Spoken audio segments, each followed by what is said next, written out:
કોઈ પણ જાતનો વઘાર કર્યા વગર એક અલગ જ રીતે લોઢીમાં બનતું આ શાક બનાવ્યું ને તો ભીંડો નહીં ખાતા હોય ને તો પણ આંગળા ચાટી જશો, એટલું ટેસ્ટી અને લાજવાબ બનશે।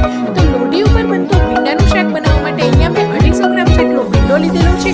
ધોઈને એકદમ સારી રીતે ફોડો કરી લઈશું ને વચ્ચેથી આ રીતે કટ લગાવી લઈશું। બધા જ ભીંડામાં મેં કટ લગાવી લીધેલા છે।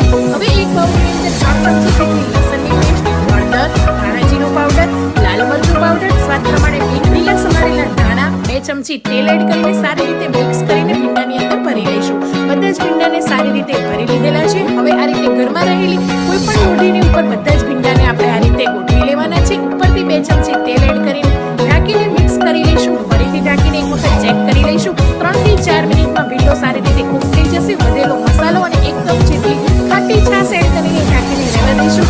એકદમ ચટપટું, ટેસ્ટી અને એકદમ લાજવાબ એવું ભીંડાનું શાક તૈયાર છે। જો આ રીતે ક્યારેય ના બનાવ્યું હોય ને તો જરૂરથી તમે પણ ટ્રાય કરો।